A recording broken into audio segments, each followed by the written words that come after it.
Sobat Maestro, sesaat lagi kita akan bersama-sama mengikuti program Bible and Coffee bersama Pendeta Glenn Latuheru dari GBI Glow Fellowship Center Bandung. Selamat mendengarkan.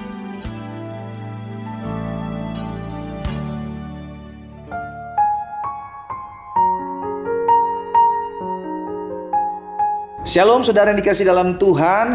Puji Tuhan, hari ini kembali lagi saya menyapa setiap umat Tuhan dimanapun Bapak Ibu Saudara berada, yang hari ini secara khusus mengambil bagian untuk merenungkan firman Tuhan. Kita percaya hidup kita aman dalam tangan Tuhan. Hidup kita tidak ditentukan oleh apa perkataan orang tentang kita. Hidup kita tidak ditentukan oleh apa yang menjadi masalah dan pergumulan yang kita hadapi hari-hari ini, tetapi hidup kita ditentukan oleh firman Tuhan. Sama-sama bilang sama saya, hidup saya ditentukan oleh firman Tuhan. Amin. Firman Tuhan berkata, engkau memiliki hari depan yang penuh harapan di dalam tanganku. Itu yang terjadi dalam hidup kita. Firman Tuhan katakan, engkau akan naik jadi kepalan bukan ekor. Engkau akan menjadi kepalan bukan ekor. Engkau akan tetap naik dan bukan turun. Itu yang akan terjadi dalam kehidupan kita. Firman Tuhan katakan, selama engkau tidak menyimpang ke kanan ke kiri, maka hidupmu berhasil dan engkau akan beruntung. Itu yang akan terjadi dalam kehidupan kita. Singa muda boleh merana kelaparan, tapi orang-orang yang takut akan Tuhan tidak akan kekurangan suatu apapun yang baik. Firman Tuhan itu katakan itu yang akan terjadi dalam kehidupan kita.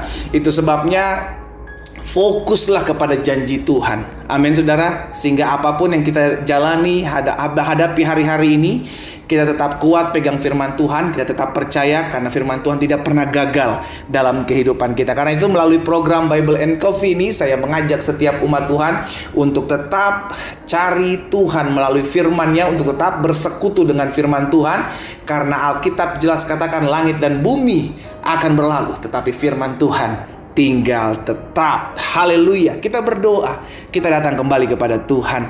Bapa, terima kasih buat hari yang baru. Kami mengucap syukur buat kasih karunia Tuhan, buat anugerah Tuhan dalam kehidupan kami. Sungguh pemeliharaan Tuhan, pertolongan Tuhan sempurna atas kehidupan kami. Dan kami berterima kasih sebab Tuhanlah yang memampukan kami untuk menjalani hari-hari hidup kami. Dan bersama Yesus Kristus Tuhan dan Allah kami yang hidup, kami percaya kami akan memiliki hidup yang berkemenangan. Roh Kudus bicara bagi masing-masing kami. Urapi kami dengan roh hikmat dan wahyu, sehingga kami mengerti akan kebenaran. Dan biarlah kebenaran ini yang memerdekakan hidup kami. Di dalam nama Yesus kami berdoa dan kami bersyukur. Haleluya. Amin. Amin. Puji Tuhan. Nah saudara yang dikasih dalam Tuhan, ada satu perkataan Tuhan Yesus yang sama-sama kita akan belajar pada hari ini dalam Markus pasal 12 ayat 30 sampai dengan ayatnya yang ke-31. Markus 12 ayat 30 dan 31. Perhatikan firman Tuhan ini. Kasihilah Tuhan Allahmu dengan segenap hatimu dan dengan segenap jiwamu dan dengan segenap akal budimu dan dengan segenap kekuatanmu. Ini hukum yang harus dijalankan oleh anak-anak Tuhan untuk mengasihi Tuhan. Tapi di sisi lain, Tuhan Yesus tidak stop berhenti sampai di situ, tapi ada perkataan selanjutnya. Apa yang Tuhan bilang? Hukum yang kedua, lihat saudaraku, ialah kasihilah sesamamu manusia seperti engkau mengasihi dirimu sendiri. Tidak ada hukum lain yang lebih utama daripada kedua hukum ini. Jadi kedua hukum ini sudah dikasih dalam Tuhan. Tuhan Yesus katakan ini adalah hukum yang terutama dan utama untuk kita lakukan, untuk kita kerjakan dalam kita mengiring Tuhan. Nah, ada banyak dari kita terjebak dengan hukum yang pertama. Saya mengasihi Tuhan, saya beribadah kepada Tuhan, saya lakukan yang terbaik untuk pekerjaan Tuhan, saya beribadah mencari Tuhan. Tapi ketika diperhadapkan dengan hukum yang kedua untuk mengasihi sesama, itu berat. Iya kan? Nah, akhirnya jadi pertanyaan kepada setiap kita, kalau kita mengaku bisa mengasihi pribadi yang tidak terlihat, yaitu Allah kita, masakan saudara kita, sahabat kita, teman kita, manusia yang terlihat di depan kita, kita tidak bisa mengasihinya. Alkitab jelas mengatakan itu munafik namanya, itu berdusta namanya. Engkau bisa mengasihi pribadi Tuhan yang tidak terlihat, tapi pribadi yang terlihat, saudara, kita tidak bisa kita kasih. Jadi ini tidak bisa dipisahkan. Oh, saya mengasihi Tuhan, tapi sorry ya, kalau untuk mengasihi suami saya, istri saya, aduh nanti dulu deh. Aduh berat untuk mengampuni dia nih, aduh nanti dulu deh. Kalau saya mesti mengasihi mertua saya mesti mengasihi menantu saya, aduh nanti dulu deh. Yang penting saya kan Tuhan lihat saya mengasihi Tuhan. Gak bisa, saudara. Hukum ini terikat. Antara kita mengasihi Tuhan dengan kita mengasihi sama, harus berjalan bersama-sama. Kenapa? Karena buah dari kita mengasihi Tuhan, dampaknya adalah kita akan mengasihi sesama. Gak bisa dipisah. Gak bisa enggak. Tidak bisa tidak, saudara. Sehingga akhirnya kita mengerti buahnya dari hubungan saya dengan Tuhan yang baik, maka akan dapat dirasakan oleh hubungan saya dengan sesama.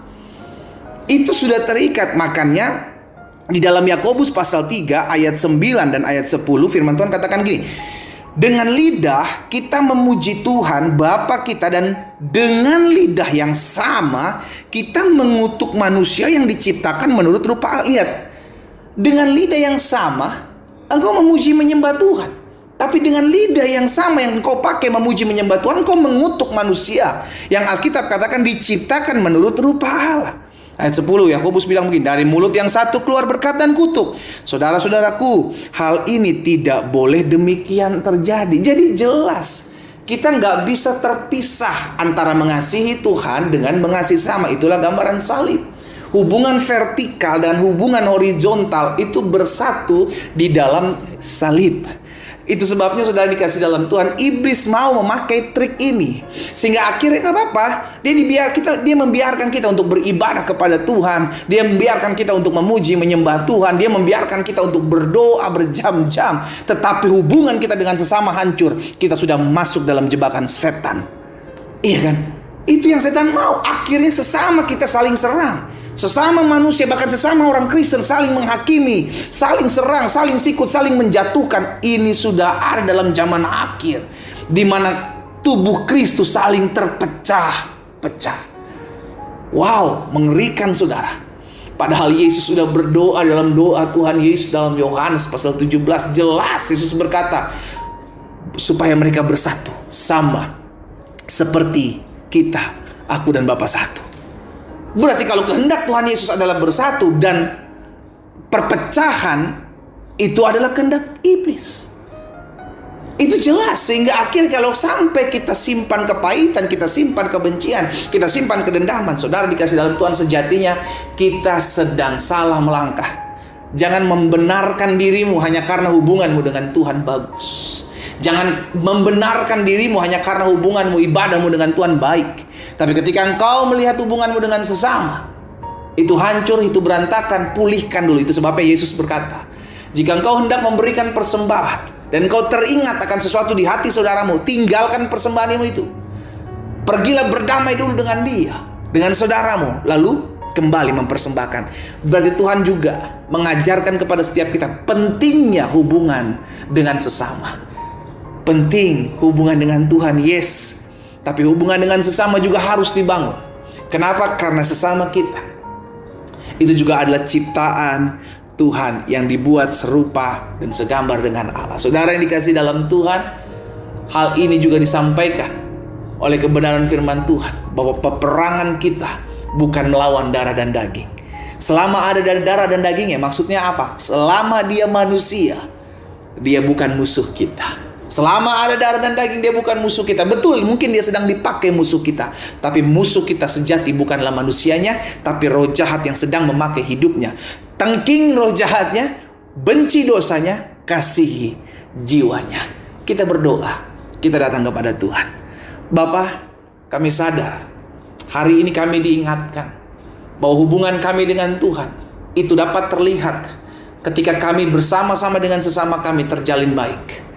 Hamba berdoa, Roh Kudus mampukan kami untuk kami tetap terus mengerti akan firman-Mu ini, mengasihi Tuhan, mengasihi sesama, sehingga akhirnya kami menyadari bahwa panggilan kami untuk ada di muka bumi ini bukan hanya untuk mengasihi Tuhan pribadi-Mu ya Allah, tapi kami harus membangun hubungan kami yang baik dengan sesama kami, sehingga tercipta suasana sorga di tengah-tengah kehidupan setiap kami. Hamba berdoa, kalau ada di antara umat Tuhan yang hari-hari sulit mengampuni, hamba berdoa Roh Kudus jamah dalam nama Yesus, sehingga mereka mengalami kasih Tuhan, menerima kuasa Tuhan, dan mengampuni. Oleh karena itu yang Tuhan Yesus kehendaki. Di dalam nama Tuhan Yesus, hamba berdoa dan hamba ucapkan berkat. Haleluya. Amin. Amin.